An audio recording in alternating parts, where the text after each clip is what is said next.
Hello everybody, welcome back to the Sunday league Pandit channel. तो हमें ये वीडियो बनाना बहुत ज़रूरी समझा हमने, क्योंकि कल का मैच आप लोगों ने देखा होगा। एएफसी चैंपियंस लीग में एफसी गोवा का डेब्यू था कल।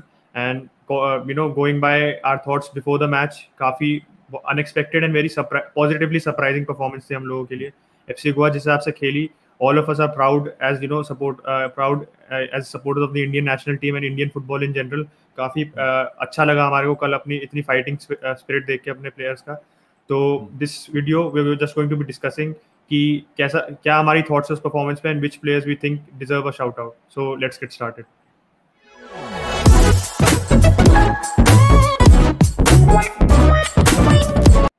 तो भाई लोग, रिव्यू स्टार्ट करने से पहले जो सबसे मेन बात है, special shout out to Star sports.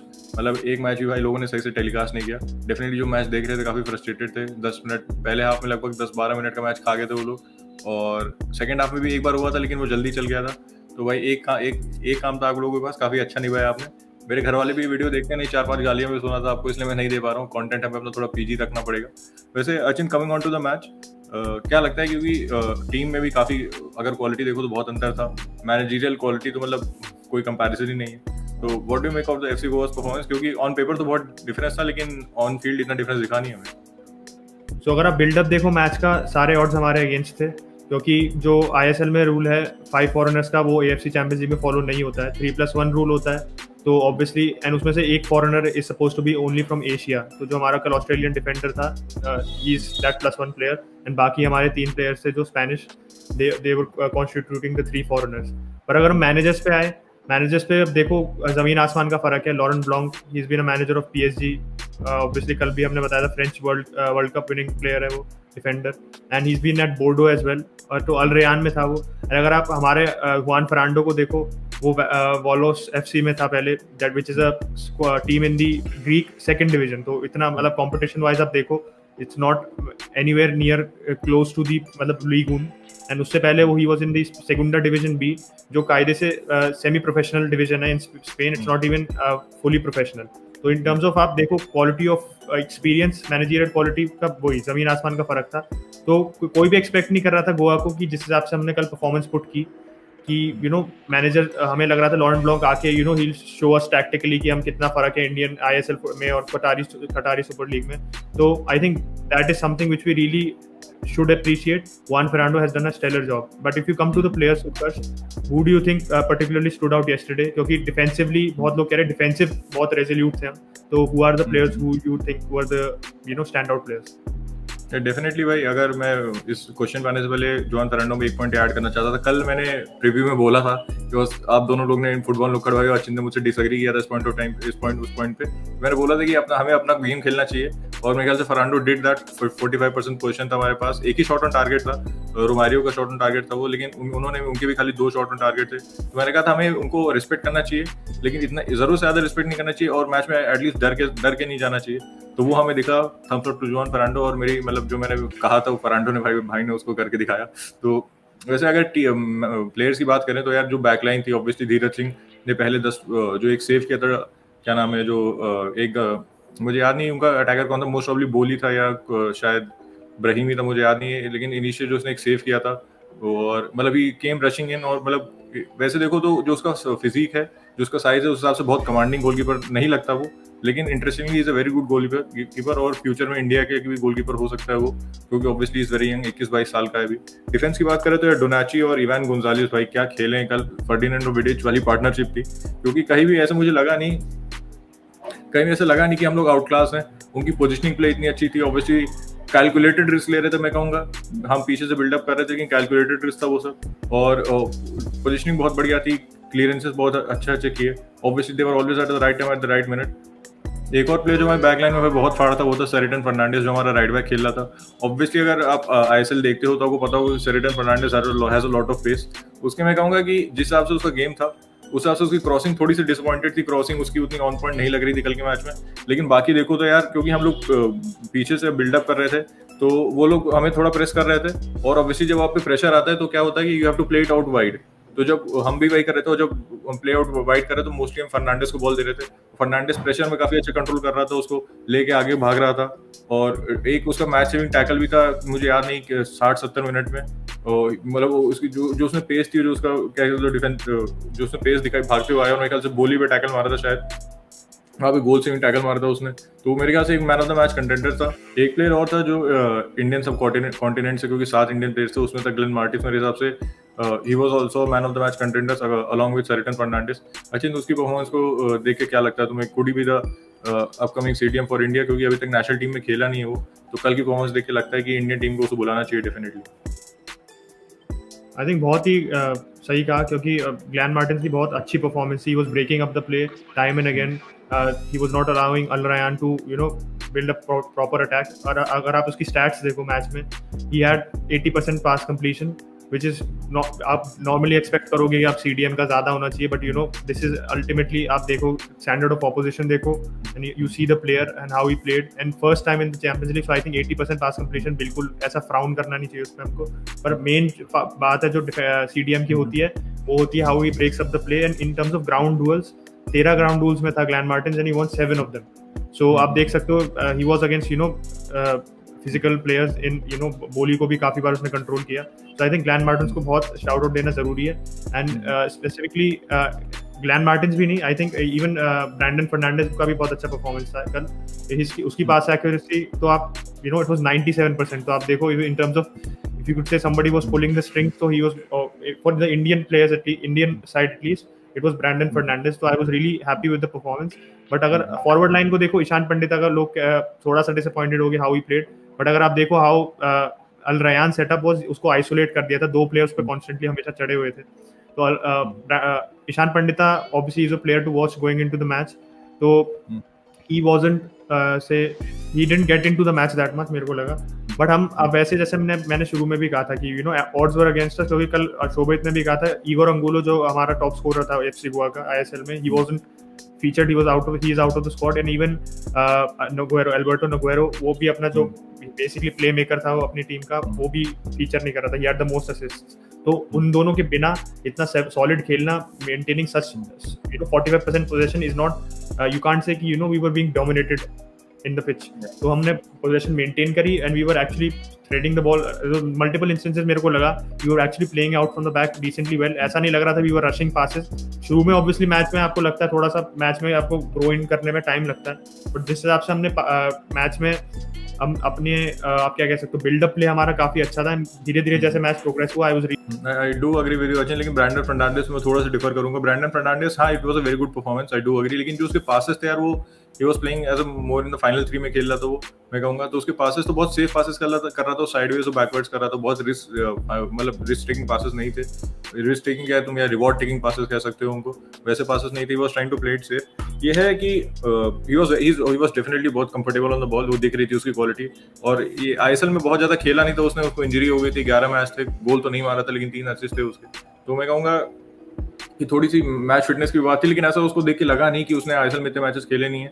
तो hats off to Brandon Fernandes as well, क्योंकि वर्क रेट की बात करूँ तो भाई ऑन द बॉल हो सकता है हमारे इंडियन प्लेयर्स क्वालिटी में थोड़ा लैक करते हो एज कम्पेयर टू फॉरनर्स, लेकिन ऑफ द बॉल जो स्टैमिना था, जो रनिंग पावर थी, और हर प्लेयर ने यार अपना 110% दिया। सब लग रहा था देख के कि not even the Indian player, the foreigner players were also playing for the FC Goa Jersey.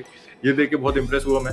और फॉरनर प्लेयर की बात करें तो हमने डोनाची और इवान गोंजालेस की बात तो की ही भाई, they were rock solid at the back. एक प्लेयर जो मैं और बात करना चाहूंगा कि ऑर्टिज को ये कहूंगा कि मैं he was the only ball carrier for FC Goa, क्योंकि अगर हमने मैच देखा होगा तो उसने काफी ड्रिबल भी कंप्लीट किए, और उसने इस मैच में शायद 37 पासेस पूरे किए थे, और around most of them were on उसके हाफ में थे, लेकिन उसने 15 से 16 पास ऑपोजिशन हाफ में भी पूरे किए थे।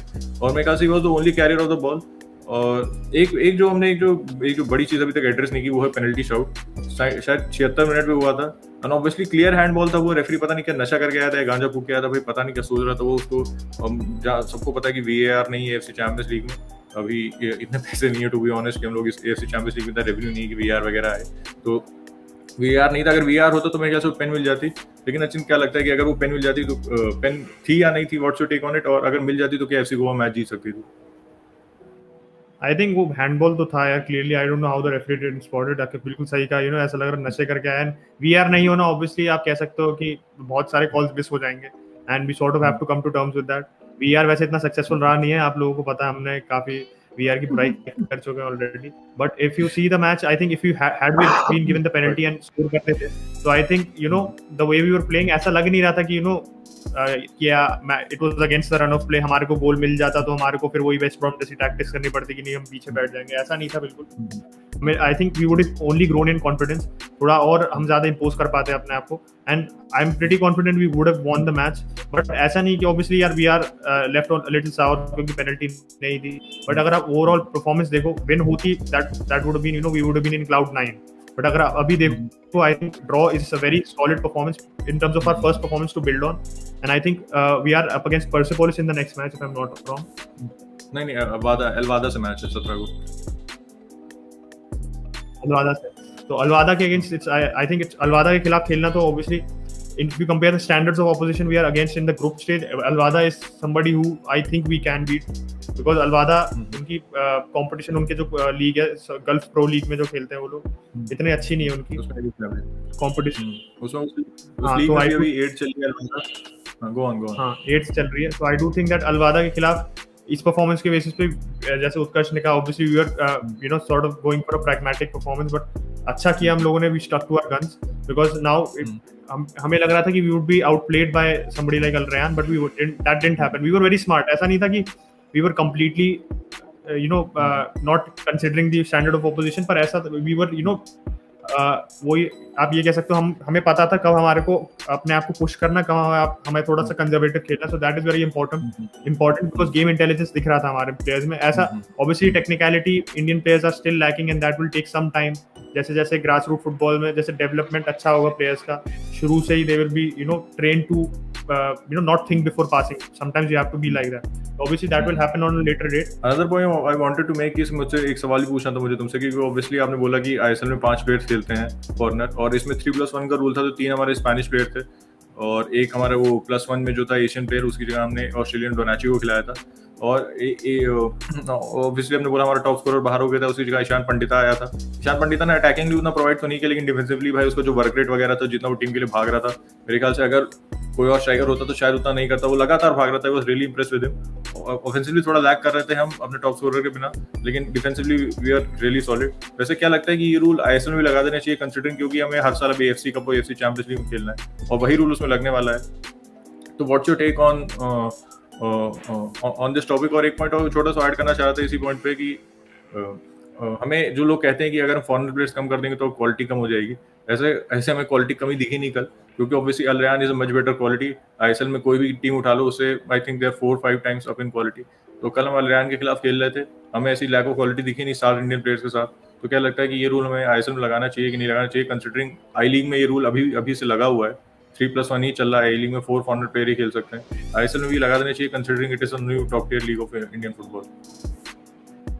हाँ, जैसे कहा कि आई लीग में तो obviously this rule is already in place, and I do think कि लॉन्ग टर्म इफेक्ट्स इस रूल के ज़्यादा अच्छे होंगे, क्योंकि आप देखो कि in terms of developing our current crop of players that will be better, because आप जितने ज़्यादा फॉरेनर्स खिलाओगे, अब जैसे मैंने ये देखा था कि अपना जो पहले कोच था एफसी गोवा का, जो अब मुंबई सिटी का कोच है, तो ऑब्वियसली उसने जो अपना स्टाइल इंप्लीमेंट किया था, we was at Barca B before, और जो भी he had 5 foreigner players at disposal, और वो मोस्ट आई थिंक वो फॉरेनर प्लेयर्स वो जैसे वो मोरक्कन था, जाहू था जो जिसका नाम लिया था शोभित भाई ने, एंड बाकी प्लेयर्स भी थे, he took them to Mumbai City. तो आप कंपैरेटिवली देखो तो आप ऐसे मैनेजर से आप expect he has so many almost half the team as foreigners, तो आप देखोगे कि अगर आप उन प्लेयर्स को if you build a complete Indian team और वो इंडियन सेटअप में जाएंगे, नेशनल साइड के लिए खेलेंगे, तो they are not going to be with those foreigner players obviously, तो इंडियन साइड के लिए खेलेंगे। So I think it's better to develop the Indian players position by position, because obviously अगर आपके 7 प्लेयर इंडियन खेलेंगे तो आई थिंक जो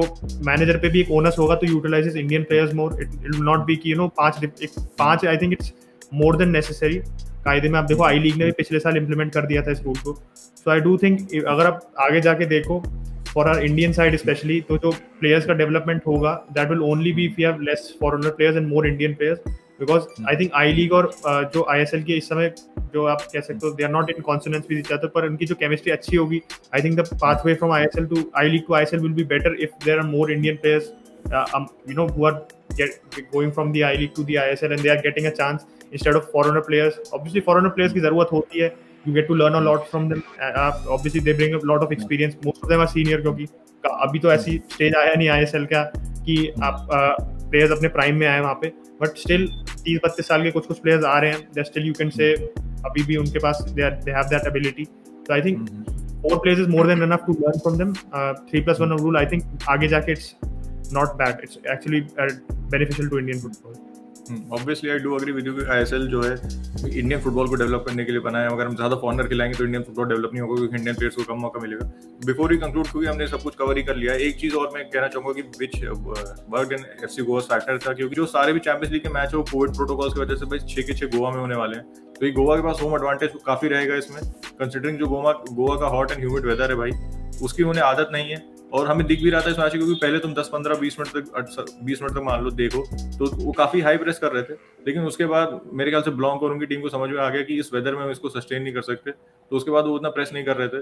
और ऑब्वियसली एक फैक्टर होता है जो कमेंटेटर कह रहा था, मेरे हिसाब से इसका कोई न्यूज आर्टिकल वगैरह तो नहीं पड़ा, कि ऑब्वियसली कतार इज एन इस्लामिक नेशन, तो जो मोस्टली मुस्लिम प्लेयर्स, रमजान का महीना चल रहा है भाई, तो most of the Muslim players fast रखते हैं, तो जो एक परफॉर्मेंस लेवल होता है उसमें थोड़ा सा ड्रॉप भी आता है मेरे हिसाब से, क्योंकि ऑब्वियसली अगर आप दिन भर नहीं खाओगे फिर आपको शाम को मैच खेलना होगा, तो आप उस लेवल पे परफॉर्म नहीं कर पाओगे, वो किसी भी ह्यूमन बीइंग के लिए ऑब्वियस है.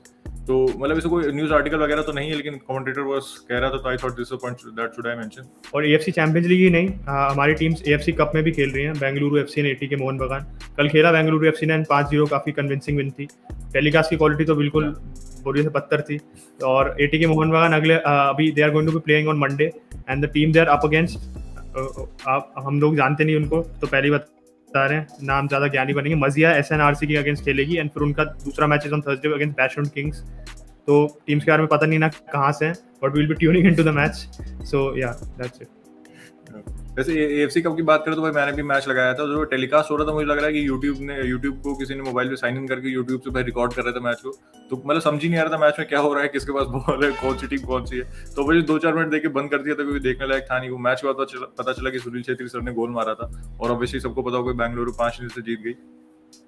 हो सकता है कि जब AFC कप के एक्चुअल ग्रुप स्टेज चलें, क्योंकि अभी क्वालीफायर चलना है, बेंगलुरु को एक मैच और जीतना पड़ेगा AFC कप के ग्रुप स्टेज में पहुंचने के लिए, तो हो सकता है जब ग्रुप स्टेज आए तो क्वालिटी थोड़ी सुधर जाए. उम्मीद करते हैं, क्वालिटी में ऑब्वियसली ऐसे तो नहीं देख पाएंगे हम लोग. और भाई जो भी कल मैच नहीं देखा है, 17 तारीख को गोवा का मैच है अल-वादा से, ड्यू ट्यून इन, क्योंकि अगर आप लोग मैच नहीं देखोगे तो स्टार स्पोर्ट्स वाले बहुत हरामी है भाई, इनको पैसे नहीं मिलेंगे, फिर ये मैच टेलीकास्ट नहीं करेंगे, तो at the end of the day जो इंडियन फुटबॉल के फैंस है उनका ही लॉस होगा. तो 17 तारीख को मैच है, मेरे ख्याल से 7 बजे से मैच है अल-वादा से, गोवा में ही मैच है, इंडियन स्टैंडर्ड टाइम 7 बजे, तो do tune in the match as well. एक बार चेक कर लेना 7 बजे है कि नहीं, लेकिन आई एम प्रीटी श्योर 7 बजे ही है. Thank you guys for tuning in. Thank you so much for watching everybody. And आप अपने कमेंट्स में मेंशन कर देना आपको मैच के बारे में क्या थॉट्स है, कौन स्टैंड आउट प्लेयर था आपके हिसाब से, या अगर आप लोग हमसे ज़्यादा देखते हैं, we are won't be surprised, there are lot of people who watch more Indian football than us. तो any player to watch that you want us to look out for, please mention in the comments. And if you like this video, we are going to invest ourselves more into Indian football. That is why 2 videos back to back in 2 दिन में. तो आप बता देना कि if you like this video, subscribe to our channel and thank you so much for watching guys. Bye bye.